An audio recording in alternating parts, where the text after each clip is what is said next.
All right, so what we're going to look at now is those 5 philosophers I told you about. They're going to have opinions on all of those statements as well. All right, so we're going to see what they think about them. And we're going to go through them one by one. We're going to look at, first, what is their opinion of people in general? What do they think mankind is like? Because that's very much going to affect the way they think that society should be run. And then, given what they think mankind is like, how should a society be run? And then most of them will have this, well, they'll all have them, but it's listed for most of them, a thing called a social contract. In other words, what do the people in charge and the people being ruled over, what do they have to agree on for this to work? All right, because it's a two-way thing. People have to agree ultimately with their government or it doesn't last long. All right. So our first thinker of the Enlightenment is this cat, Thomas Hobbes. All right, and as you can see, he lives to be 91 years old, and that's old even for today. But I will say that throughout history, even though you look at average lifespan, back then it was in the mid-30s was the average lifespan. If you had enough to eat and had a clean place to live and didn't get exposed to disease or killed in wars, and you survived childhood diseases, you'd probably live a pretty full life even by our standards. So if you were wealthy and had enough food, you're probably going to live into your 60s or your 70s, and like Hobbes, some even into the 90s. All right. And so Thomas Hobbes, in his life, he sees the rule of James I. He sees the 30 Years' War. He sees the English Civil War. He sees a lot of war and death. And he dies before the Glorious Revolution, which we looked at in the last unit. And so he's a little pessimistic about mankind. In fact, he says that human beings are innately, that means they're born that way. They're innately violent and selfish. They want what they want, and if they have to, they'll hurt you to get it. All right? So think of how we start out, how we're born, right? Think of a little baby, all right? A little baby does not have a bunch of moral education, okay? If you are between a little baby and a cookie, if the little baby could, it would kill you to get to the cookie, all right? Because it doesn't have the moral constructs that we do. So that's why we make them start out small, okay? So that they don't kill us for the cookies. But he says, look, we don't really change that much when we become adults. We're still violent and selfish, and we're motivated only by fear and greed. So he said, if you let people run their own affairs, you're going to have chaos. Everyone's going to be stealing from everybody else, killing everybody else. You're not going to get any kind of progress because it'll just be a constant battle of each man against his neighbors for what they can get. All right. So if you like science, the scientific term for this is entropy. In other words, if we leave things alone, they'll blow apart. And so Hobbes believes a government has to hold stuff together. And he believes that only one single very strong ruler can hold together a society. And he writes a book about it called Leviathan. And a Leviathan, if you're up on your Old Testament, it's a biblical sea monster of great power and ferociousness. And it has just countless tentacles that can wrap around and control everyone. If you watch Pirates of the Caribbean, hopefully not all of them, because there's too many. But I think the second one has the Kraken, right? So Leviathan is like a Kraken, this giant sea monster with all these tentacles. And that's the metaphor that Hobbes uses for this ruler who can control everybody and keep them from killing their neighbor. And Hobbes comes up with a social contract. Hobbes says basically that people will voluntarily give up their freedom in exchange for peace and quiet. In other words, they'll let the Leviathan rule everything as long as the Leviathan keeps them safe. All right, so the people are voluntarily giving up their freedom. And that may sound strange, but we're going to see this again and again and again, where after experiencing chaos and death and uncertainty and poverty, people will find one leader and they'll say, okay, you're in charge. You handle things. You got this. We're going to let you do it. But Hobbes says, and this is why Louis XIV wasn't a huge fan of Hobbes, even though Louis XIV was an absolute ruler. Hobbes says if the absolute ruler is not getting the job done, the people are right to revolt and pick a new one. Louis XIV didn't like that. Also, Hobbes' book is the first book on science or political science or philosophy to be written in Europe that nowhere does it mention God. Okay, this is totally worldly. And so a lot of people didn't like it for that, because remember, Louis believed in divine right.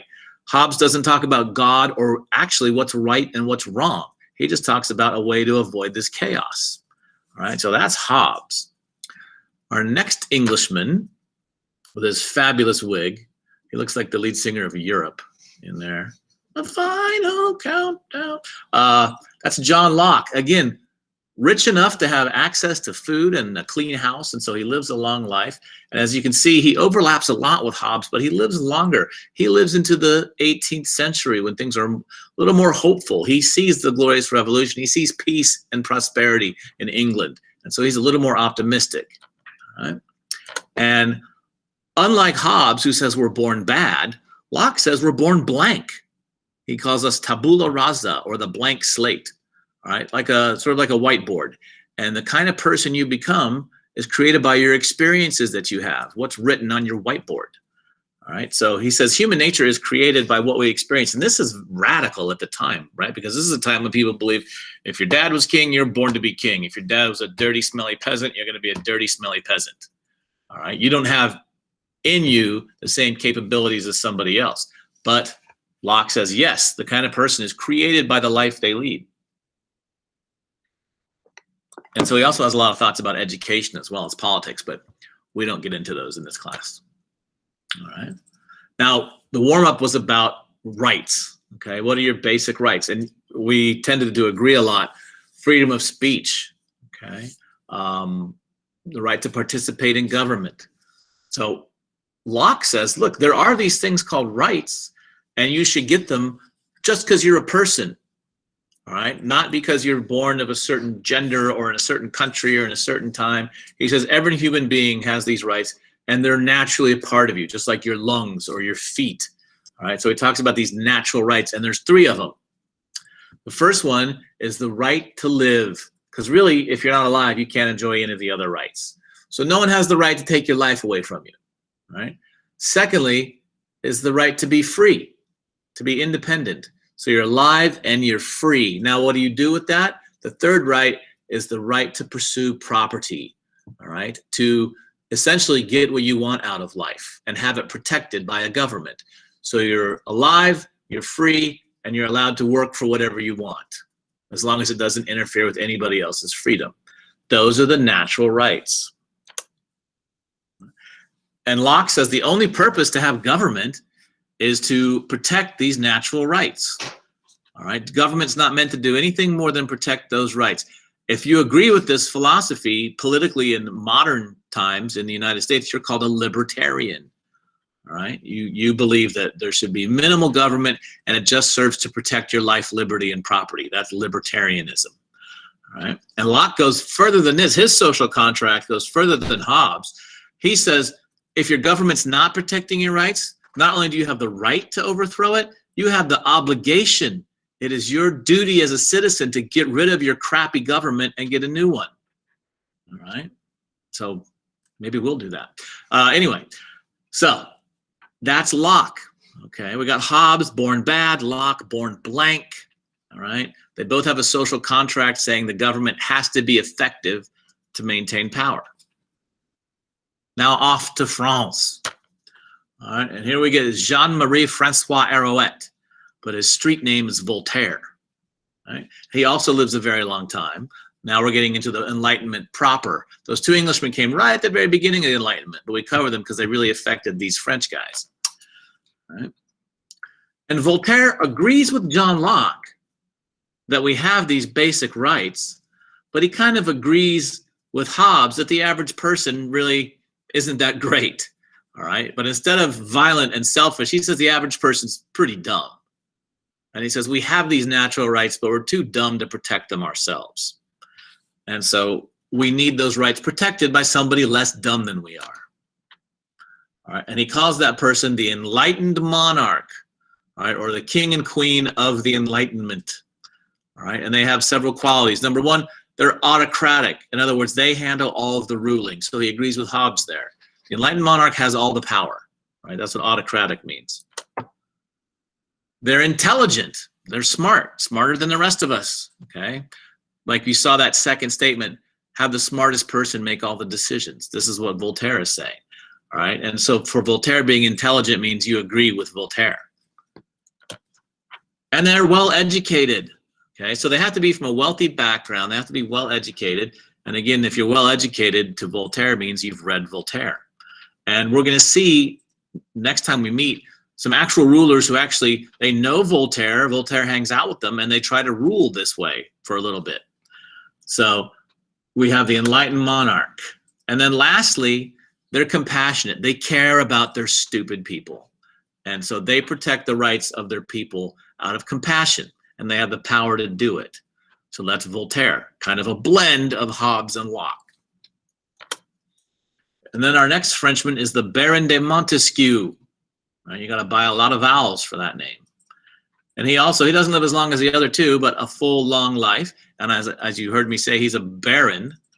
So he's a nobleman. So he's rich. So he doesn't have to spend his days working. And what he does spend his days doing, which I don't think most of us would do, but he spends his days studying. And he decides at one point he's going to study all of human history, but not just to do it, but with a goal. And the goal is to see when was human freedom and happiness at its greatest, and when was it at its least?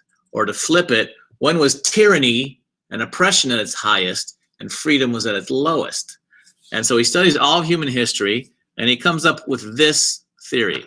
He says, essentially, people are corrupted by power. Once you give power to somebody, it's going to start to warp their behavior. And the more power they have, the more warped their behavior will become. All right, he basically says, look, people, it's like the ring in Lord of the Rings, right?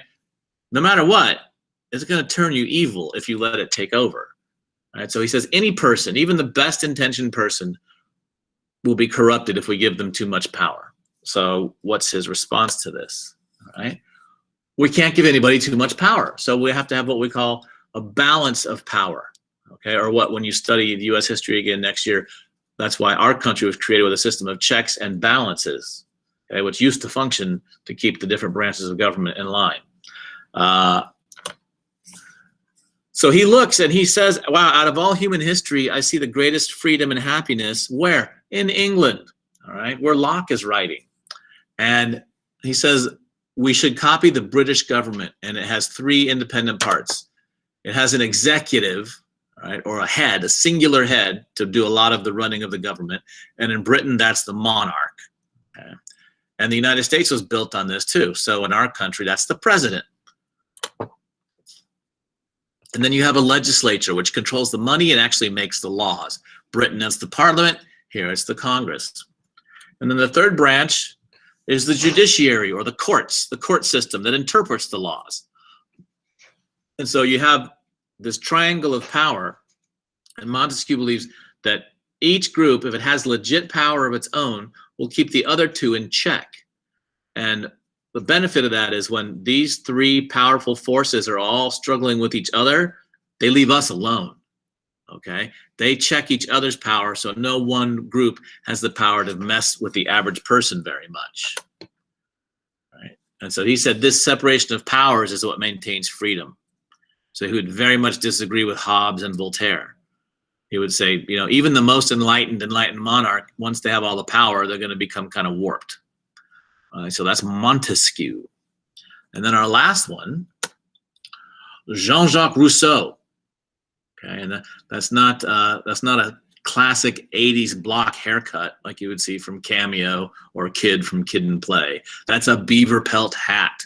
All right, and those were all the style back then because French trappers were in the Americas slaying beavers and bringing those furs back, and that was one of the main luxury goods that was brought out of the New World. And Rousseau was a fly guy. He dressed nice and was a very interesting guy. He kind of links two different periods. He's of the Enlightenment, but he's also going to be the founder of the next movement.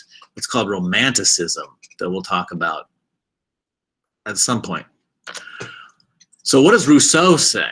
Well, Montesquieu said that man was corrupted by power. Rousseau says what corrupts man is living in civilization, all right? Living in these giant cities and towns with thousands and thousands of people living on top of each other. That messes us up. That's not how we're meant to live. We're meant to live in harmony with nature, in small communities. And Rousseau and the later Romantics really idealize the indigenous cultures that Europeans have found as they explore the world, like Native Americans, like Native Pacific Islanders. And they say this simpler type of lifestyle is a happier type of lifestyle, so we should try to live that way. So we get some very specific plans coming from guys like Rousseau. But essentially Rousseau said, look, once your community gets bigger than 5,000 people, you should get a new one, all right? And basically, once it gets bigger than that, it becomes dehumanizing. I don't know you, you don't know me. Whoever has the power doesn't know the people that their laws are affecting. So we need to live in small communities in harmony with nature, right? So he's a hippie. How should things be run? He says, look, if we live in a small community, we can all vote. We can all come together and vote on things like they did in Athens. And so the government should always do what the majority of people want to do, right? That was on the sheet as well. All right. So his social contract of Rousseau is, we're going to live in this group and we're going to agree to do what the majority wants. So even, I got Trumpy in there for a second. We're going to do what the majority wants, all right? Even if you don't get your way, you go with what the group wants. That's Rousseau's social contract. The focus is on the community more than the individual. All right. So those are our 5 thinkers. Now we're gonna do something pretty cool. We're gonna go back to the worksheet, which I managed to close. I am the best. Okay. So let's do that real quick.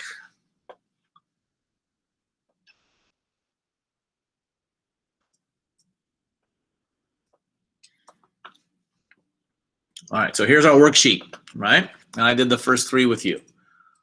So,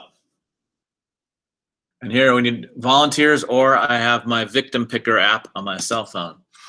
All right, so now is the deeper part. All right, so this statement, no one has the right to oppose the majority will. You wrote down how you feel about that statement. Now, based on what we just learned, which one of those 5 guys would agree with that statement? No one has the right to oppose the majority will. All right, which one of those philosophers said, look, we're going to be a democracy and you have to do what most of the people want to do? Put it in the chat.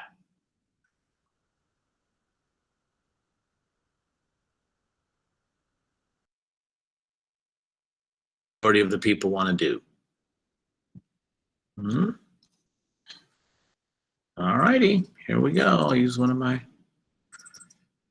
tools here. And now, if you get called, don't worry about being wrong. You won't lose points. The only thing that will lose you points is if you don't answer at all, because that means you dipped out. Mr. Cotton says the most recent one. So Philip is right. Super long name, not as long as some of them. Okay, Jean or Jean. Can we help out Philip? Jean. The last guy, good. Nobody wants to type Voltaire. I mean Rousseau. Jean-Jacques Rousseau. He is the one who says that. Thank you, Julian and Philip. All right. And so all you would put under philosopher is Rousseau. All right. It's R-O-S-S-E-A-U. It's not that hard to spell. Okay. So Rousseau would definitely say that. All right, next, the best way to get things done is to have the smartest person make all the decisions. Which one of those called for the smartest person, the most enlightened person to be in charge? Philip is crushing it. Yes. Voltaire. There's no S. That one's Voltaire.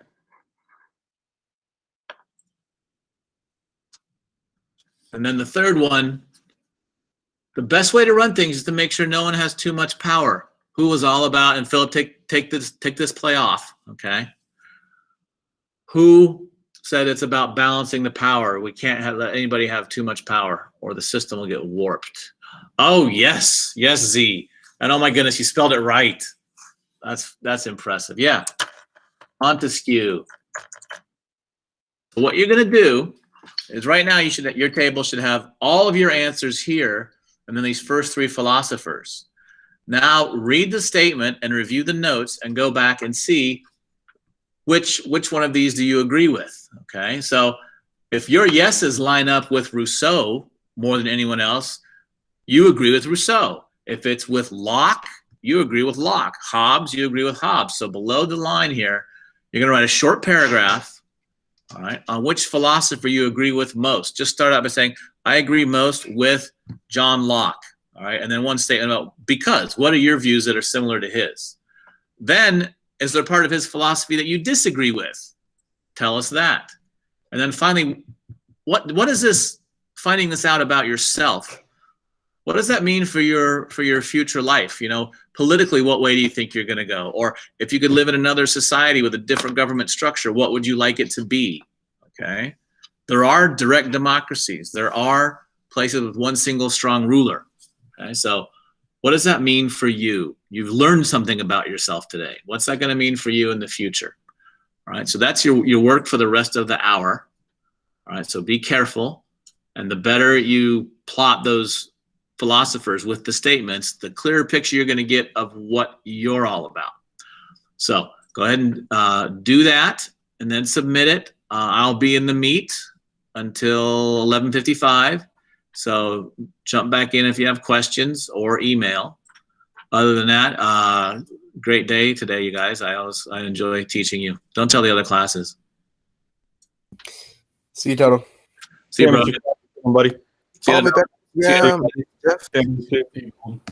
see you, Philip. Thank you. Yeah. Bye, Tuttle. Bye, Z. Mr. Tuttle, have a good day.